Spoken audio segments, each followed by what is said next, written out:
grazing sheep and trooping fairies. Of all the things she'd anticipated could go wrong on this trip, having William Arthur Davenport turn up in the same Irish village, the same Irish pub she was in, wasn't one of them. She let her gaze settle on the details of the captivating watercolor. The pink and lavender sunrise above the green hills, the purple thistle along a country lane, the mischievous smiles of the fairies. The book was the work of Kira Sullivan, a Boston-based illustrator and folklorist with deep Irish roots. Lizzie had yet to meet Kira, but she knew Simon Cahill, the FBI agent with whom Kira was romantically involved. Simon, Lizzie reminded herself, was the reason she was in Ireland. She'd heard he was here with Kira on the Beara Peninsula while she painted and researched an old Irish story. As much as Lizzie hated to disturb the new lovers, she felt she had no choice. She had to act now, before Norman Estabrook could make good on his threat to kill Simon and his boss, FBI Director John March.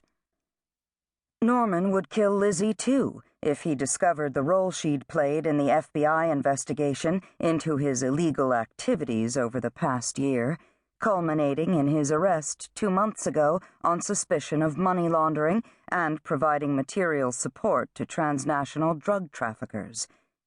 He was a thrill-seeking billionaire with a long reach. There was no doubt in her mind that he would never go to trial, much less end up in prison. For Norman Estabrook, death was preferable to confinement.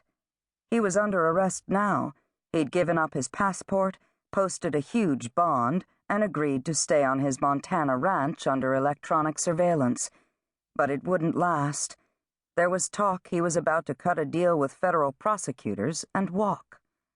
And when that happened, Lizzie thought, he'd come after the people he believed had betrayed him: Simon Cahill, John March, and their anonymous source. Her. When she'd finally decided to come to Ireland and talk to Simon face to face, Lizzie had created a cover story that would explain her presence on the Beara Peninsula without giving herself away. If not the truth, it wasn't an outright lie either.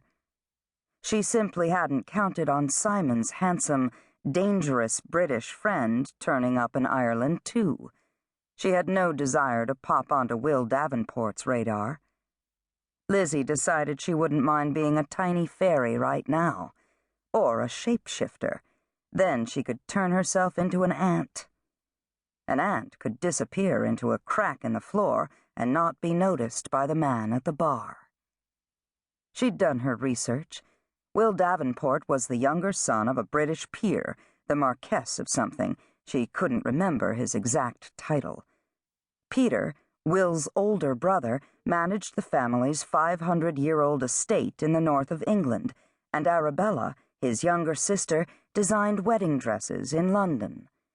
At 35, Will was the wealthy owner of various properties in England and Scotland, with offices in an ivy-covered London brownstone. That wasn't all he did.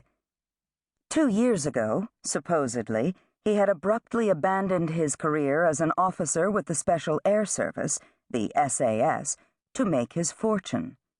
Lizzie, however, strongly suspected he had merely shifted from the SAS to the SIS, the British Secret Intelligence Service, popularly known as M16. She did know her spies. Surreptitiously, she tucked a few strands of black hair back under her red bandana. She hadn't tried to disguise herself so much as make it less easy for anyone to describe her later on. Oh yes, I saw a woman at the pub. She had on a red bandana and hiking clothes. If things went wrong for her in Ireland, which they seemed about to do, that wasn't much for anyone, including the FBI, the Irish Garda, and M16 to go on. Lizzie picked up her fork and scooped up the last of her warm crumble, fat blackberries oozing out from under the simple crust of sugar, flour, and butter.